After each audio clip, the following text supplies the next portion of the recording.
Hey everyone, welcome back. Sending you all the biggest virtual hug and my warmest wishes for amazing health, happiness, and strength in everything you do. Seriously, taking a moment to marvel at our incredible planet together is a real joy, and I truly hope you're feeling strong and positive today. Now, picture the most famous mountain on Earth, Mount Everest. That colossal peak scraping the sky at the roof of the world. We all know it's the tallest, right? But here's something mind-blowing. Everest isn't just sitting there frozen in time. Nope. It's actually growing taller. Not by a lot each year. We're talking tiny fractions, like about 4 millimeters, 0.16 inches. But year after year, century after century, that slow creep upwards adds up. How? Why? And how on earth do we even measure something like that? Get ready to dive into the epic, slow-motion battle of colliding continents that's literally pushing Everest towards the stars. So, why is Everest growing? It all boils down to one massive, planet-shaping force: plate tectonics. Imagine the Earth's crust isn't one solid shell, but broken into giant, rocky puzzle pieces called tectonic plates. These plates are constantly moving, drifting across the planet's surface at speeds roughly as fast as your fingernails grow. Now, picture two of these colossal plates crashing into each other. That's exactly what's happening right under the Himalayas, the mountain range where Everest stands. Millions of years ago, the plate carrying India was way down south, near Antarctica. It broke free and started racing northwards like a gigantic, slow-motion bulldozer. Around 50 million years ago, it smashed head-on into the massive plate carrying most of Asia. When two continents collide, something incredible happens. They don't just stop. They crumple. Think of it like pushing two cars together slowly, but with unbelievable force. The hoods don't slide past each other neatly. They buckle, twist, and get pushed violently upwards. That's how the Himalayas were born, from the crumple zone of this monumental collision. And guess what? India is still pushing northwards into Asia today. It's not stopping. It's moving north at about 5 centimeters, 2 inches, per year, roughly twice the speed your fingernails grow. Every single year, India shoves itself a little further under Asia, forcing the land upwards. Mount Everest, sitting right in the thick of this collision zone, gets squeezed and lifted a tiny bit higher. It's like the mountain is stuck in a slow, relentless vice, constantly being pushed up from below. But how do we know it's growing? How can we possibly measure a change as tiny as 4 millimeters on a mountain nearly 9 kilometers high? This is where science gets seriously cool. Measuring Everest's height isn't just about climbing it with a ruler. For centuries, surveyors used complex trigonometry, measuring angles from distant points on the ground with giant instruments called theodolites. It was painstaking work, involving years of calculations. The first official height measurement was done in 1856, putting Everest, then known as Peak 15, at 8,840 meters, 29,002 feet. But these methods had limitations and uncertainties. The real game changer came with satellites and GPS, Global Positioning System, technology. Today, scientists place incredibly precise GPS receivers right on the summit rocks, or use signals bounced off the peak from satellites orbiting high above. These GPS units can detect movements down to the millimeter level. They aren't just measuring the height once, they're constantly monitoring tiny shifts in the mountain's position over years. By comparing data year after year, they can see the subtle upward creep. They also use techniques like satellite radar that can map the Earth's surface in incredible detail from space, detecting even minuscule changes in elevation over vast areas. So, that about 4 millimeters per year figure isn't a guess. It's the average result of decades of high-tech, meticulous monitoring, confirming that the colossal forces below are still very much at work. Here's an important thing to understand. That 4 millimeters figure is an average. It's not like the mountain grows exactly 4 millimeters like clockwork every single January 1st. The actual growth in any given year can be influenced by powerful events. The biggest factor? Earthquakes. The Himalayas are one of the most earthquake-prone regions on Earth because of that constant, grinding collision between India and Asia. Tension builds up as the plates lock together, then suddenly releases in a violent jolt. When a major earthquake happens near Everest, it can cause dramatic shifts. Sometimes, an earthquake might cause a sudden uplift, pushing a large chunk of the mountain up several centimeters or even decimeters in seconds, way more than the slow, steady creep.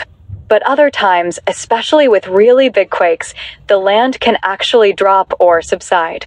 The devastating April 2015 Nepal earthquake, magnitude 7.8, is a perfect example. This massive quake, centered near Everest, didn't just cause tragic avalanches on the mountain, it actually shrank Everest by about 2.5 centimeters, 1 inch. The land shifted downwards in the immediate area. It took the slow, steady push of the Indian plate several years of that 4 millimeters growth just to make up for that single earthquake's shrinkage. So, the growth isn't smooth. It's more like 2 steps forward, 1 step back, or sometimes 1 big leap forward, then a stumble back, with the overall long-term trend being upwards. Now, you might be thinking, if it's growing upwards, why isn't it just getting pointier? What about erosion? That's a brilliant question. Everest isn't just being pushed up, it's also being worn down. Erosion is the mountain's constant enemy. Fierce winds howling at jet stream speeds blast the summit, scouring away rock particles. Glaciers grind down the valleys, carving deep gorges and carrying away immense amounts of rock and ice. Rockfalls tumble down the slopes. Freeze-thaw cycles, where water seeps into cracks, freezes and expands, then thaws, constantly break apart the rock. This erosion is relentless. Scientists estimate that erosion in the Himalayas might be removing material at a rate of roughly 1 millimeter per year or more across the region. So, the net height change we see, that 4 mm per year, is actually the result of the battle between these two forces, the upward push from tectonics versus the downward pull of erosion. Right now, in this geological moment, the upward push is winning, but only by a few millimeters a year. If the tectonic forces ever slowed down significantly, which they will, millions of years from now, erosion would eventually win and Everest would start shrinking. Does this growth make a difference to climbers? Honestly, not really. Not in the short term. Imagine you climb Everest this year. If you go back in 10 years, the summit will only be about 4 centimeters, 1.6 inches, higher than when you first stood there. That's less than the height of a golf ball. The deep snow and ice on the summit constantly shifts and drifts by much more than that.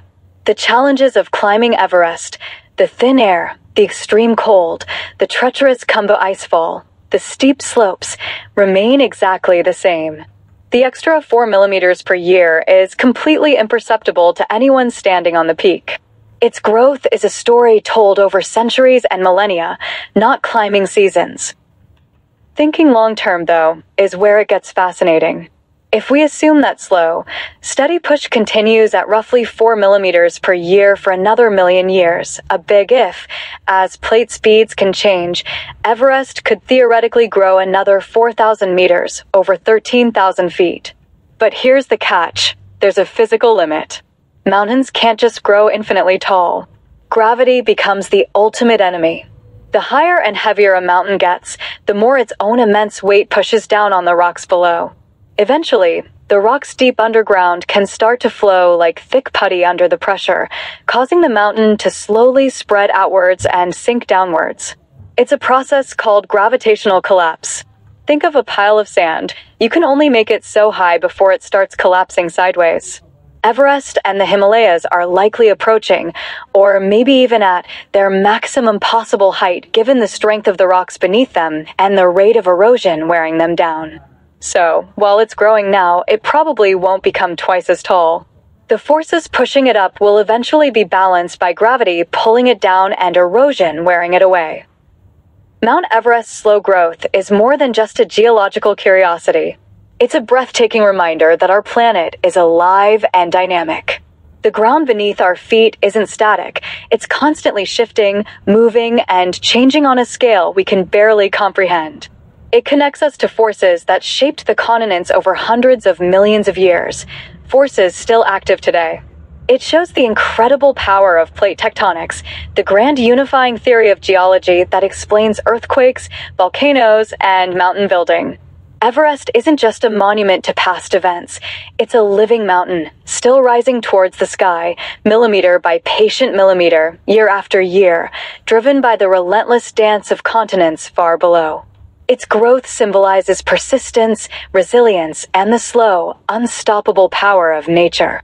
So, the next time you see an image of that iconic peak, remember, it's not just the tallest mountain on Earth. It's a mountain still under construction, a testament to the incredible, ongoing story of our ever-changing planet. Thanks so much for joining me on this journey to the top of the world. Take care of yourselves, stay curious, stay strong, and I truly hope you have a wonderful, healthy, and uplifting week ahead. See you next time.